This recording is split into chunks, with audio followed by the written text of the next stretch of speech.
Thanks everybody for coming. An appropriate word, journey. We'll get there, all right, as all of us will. My name's Tim Miller. I operate a farm in Kyle, Texas. This is my 31st year of a dry land certified organic farm, and yes, I do grow peaches. There's a lot of firsts associated with my farm. Millberg, 4 letters of my last name and 4 letters of my wife's last name. She does not do half her share of weeding in the garden.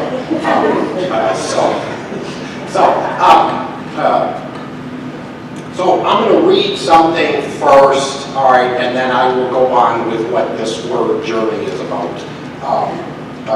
To me, transferring knowledge requires experience, field work, practical knowledge on the subject matter presented to those who are wanting to have that help. We have farmers, mentors, and college educators all collaborating on grants for farm research projects. I commend all the people in this room that are doing that now. But the problem with that is it's an expensive college system in place with ag departments based on chemical farming. What we need, what we also have is an increasing population of new students wanting certified organic student farms at those campuses. Cost is a barrier where in Central Texas we have a farm-based nonprofit called Farm Share providing educational and hands-on curriculum minus the prereqs in the college education. The Austin Community College in Austin also has a sustainable farming degree, minus the prereqs. So there is a lot of effort going on in Central Texas, and as a grower there, I'm proud to be a part of all of that. So it's emotional, so get over it, all right? Journey, all right? On my case, 31 years. It's taken a long time to get to where I am now. But there's also the letter opportunity in a journey. All right. Long ago, the Mahler estate, and remember wood chips. All right. My dad, grandpa, and my 2 brothers worked there. There's high school years. All right. My great-grandfather worked there his entire life. On my journey, another opportunity presented itself. Mrs. Mahler, kind of encouraged me to go to college. So I did.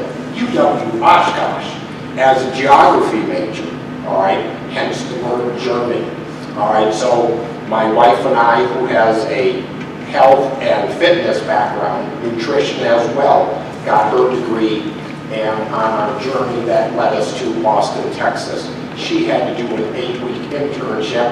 I got hired at Caldwell Tree Company delivering wood chips to Austin Community Gardens.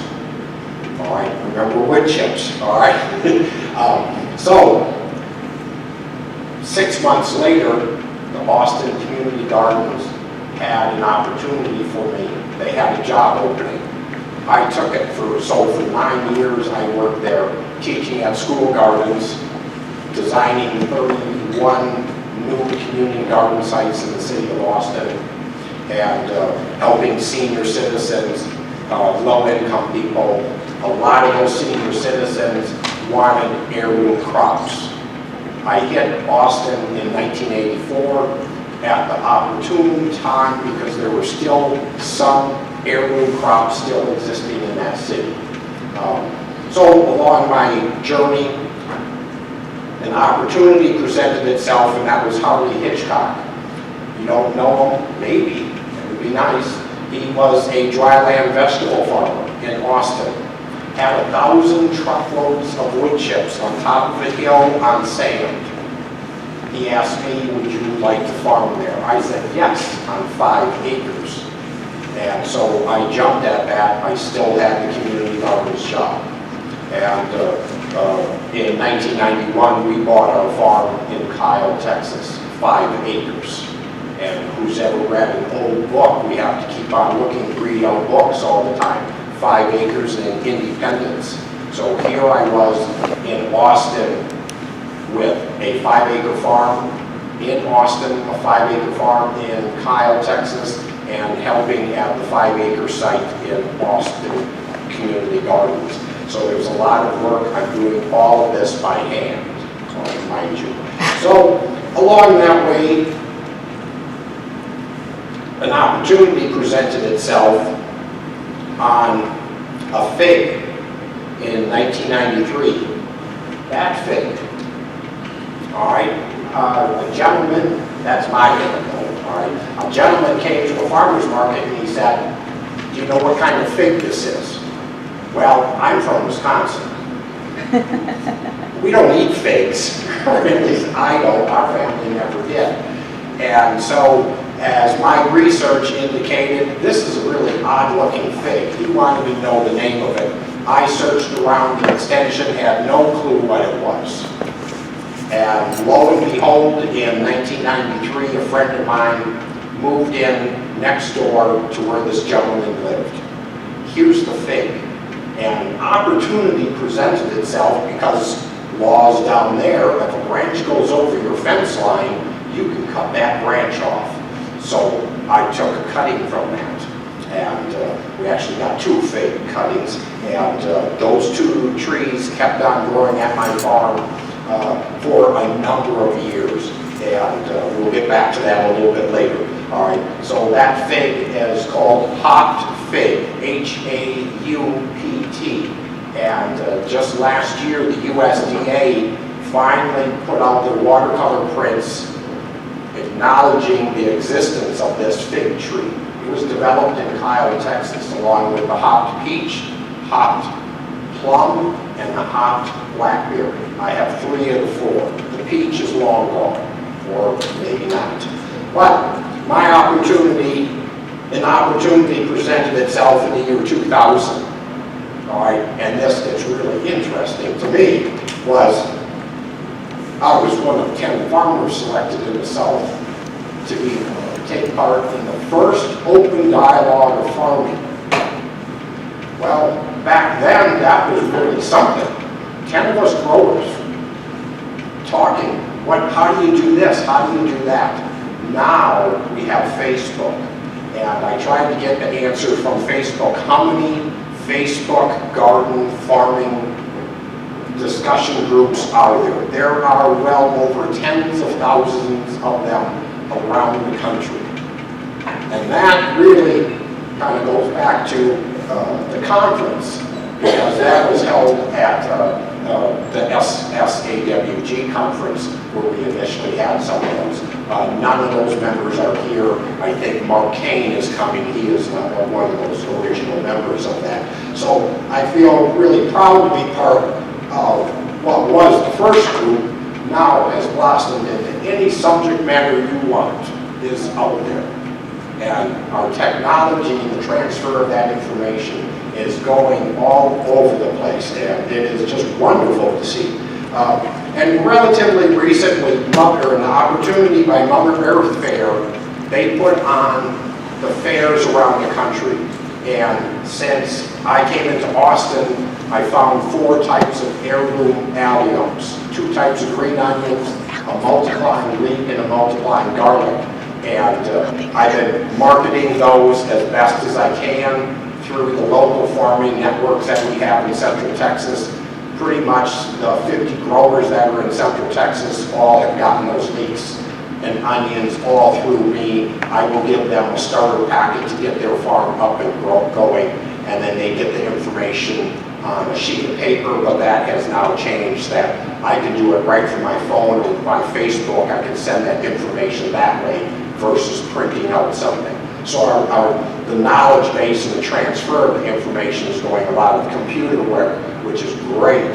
I like that as well. But Mother Earth Fair lets me, I will do 2 presentations, one on heirloom alliums, and with collaboration with Southern Exposure Seed Exchange, I will then sell those onions at their booth. So along the journey, your next letter, this is an acronym, all right, is understanding your surroundings. So as a geographer, it's cultural geography. All right, I came down here from Wisconsin trying to grow here in our weather that we have down here. Hundreds, a hurricane the next day. All right, we have to deal with these torrential downpours or droughts for 30 to 90 days. You have to deal with that. Also, our cropping style is radically different. Gardening, farming styles. You have sand, you have clay. All right, and that all has to come into play. And kind of a funny story for me was when my wife and I first came and ate at a restaurant, they served us these breaded things. And we thought they were breaded mushrooms. It turned out they were breaded okra after we cut one in half and saw these little round balls of some type. So you have to, as you move, for me, I have embraced the southern culture, the southern crops. I grow only southern heirloom crops at my farm since 1991. And all that seed is all certified organic. So I uphold that, the integrity of that. So along my journey, being a farmer, you also have your responsibilities. All right, so when I worked for the community gardens, I had to make sure those senior citizens and low-income people had enough time for me to dig those gardens so that they could plant. You know, and if you're, as you approach 80 or 90, it's going to come to a time when you're not able to dig anymore. All right, we might not like it. Another great responsibility that I hold in great esteem is honoring the certified organic integrity, because I've been certified organic this long. So along my journey, there's new innovations that I've done at my farm. I've designed up fence and trellis systems for the most part, women. All right, and also I do farm tours. Hardly a week goes by that I don't have a new young farmer coming out wanting to see how I've designed up my 5-acre permaculture farm.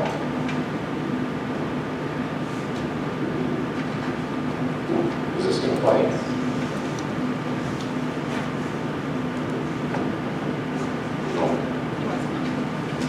So along the way, another innovation is the systems approach of the utilization of wood chips in a farm. Okay. So the figs, back to the figs. For the past 3 years, I've had permaculture groups come out, close to around 200. And so they will pay $20. They'll get a free air-layered popped fig for their garden or farm. And so from that one fig, there is now, I have gifted 450 or sold that many in the country. That is how rare this fig is. So I appreciate the permaculture groups. You know, some of the other innovations are trench composting, rock mound planting beds for fruit trees as well. A great innovation for knowledge that we have here is the farming conferences. SAWG, TOFCA, and Moses. We also have had at our farm Texas State student nutrition interns. And what they have done for me is a helping of me making some PowerPoint presentations that I'm able to do around my travels around the state. Last year, Texas Ag Life or Extension did a research project in collaboration with a couple other growers doing spinach at mine.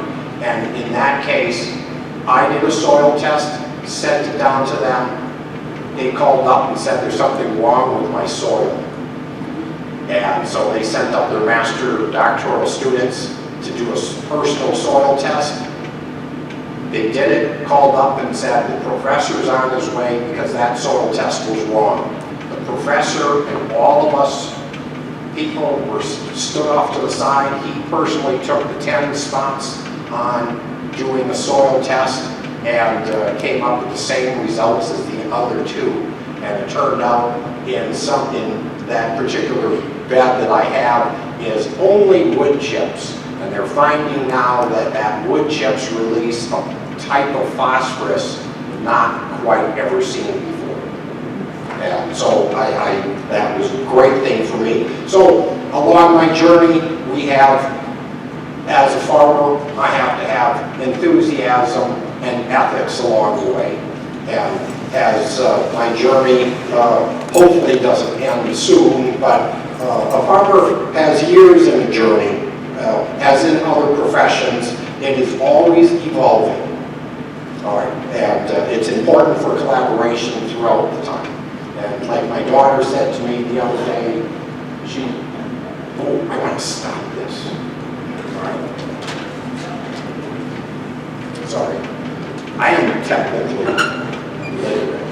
All right. So she goes to me, Dad, when you retire, you'll live in a 3-story apartment complex. You're going to be on the second, I will be on the second floor. I'll know the neighbor down below so I can grow my lima beans, pull lima beans, they're going to climb up. I'll know the person on the 3rd story, grow my cucumbers, and they will go down. So it's design on a farm, and if, I wish I could turn this around, but if you look towards that end down there, is in honor of Pablo Picasso. I designed a crazy face with raised beds of rocks in the front yard. You cannot see it from ground level. You can only see it from the air. Any questions?